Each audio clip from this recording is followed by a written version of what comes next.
So today we're going to be talking about the weighted voting system. So we're going to start with dictators. A dictator is a player who has 100% of the power. And how you can tell if a player is a dictator or not, you look at the weight of the players. So if there's a player that is greater than or equal to the quota, then they are considered a dictator. We can look at this example. There are 1, 2, 3, 4, 5 players in this weighted voting system. So now let's see if any of the numbers are dictators. So 22 is bigger than 21, so that means that player 1 is a dictator. So player 1 is a dictator. Now we're going to move down to dummies.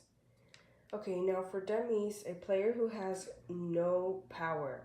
So when there's a dictator, all the other players are dummies. So let's go back to the same example. In this example, we have a dictator. So player 1 is a dictator. So the remaining players, player 2, 3, 4, and 5 are all dummies because the dictator has 100% of the power. Okay, so now we're going to look at another term.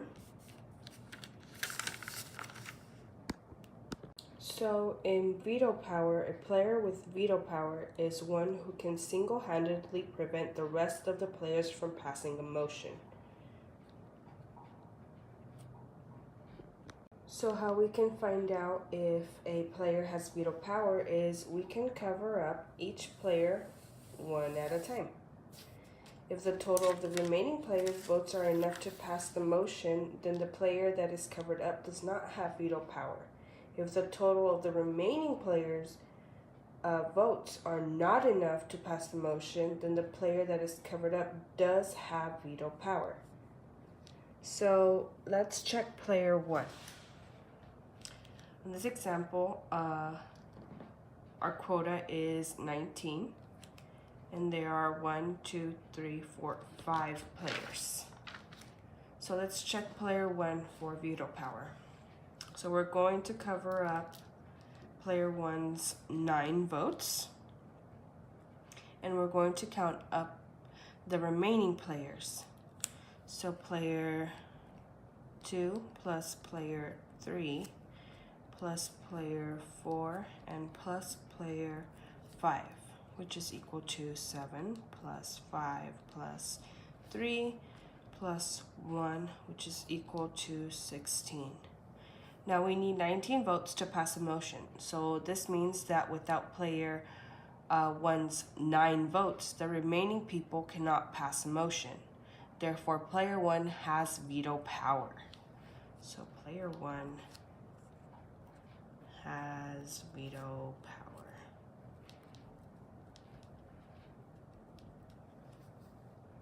So now we're going to check for player 2. So we're going to cover up player 2. So that leaves us with player 1 plus player 3 plus player 4 plus player 5, which is equal to 9 plus 5 plus 3 plus 1, which is equal to 18. So which means if player 2 doesn't vote, the rest cannot pass a motion. So player 2 also has veto power. Player 2 has veto power. Now let's check for player 3.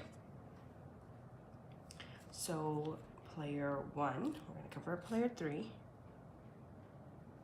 And we're going to do player 1 plus player 2 plus player 4 plus player 5, which is equal to 9 plus 7 plus 3 plus 1 equals 20.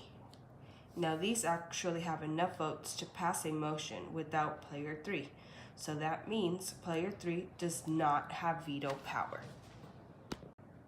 So when you find one player that does not have veto power, that means the remaining players player 4 and player 5 will not have veto power either. So player 1 and player 2 are the only ones that actually have veto power.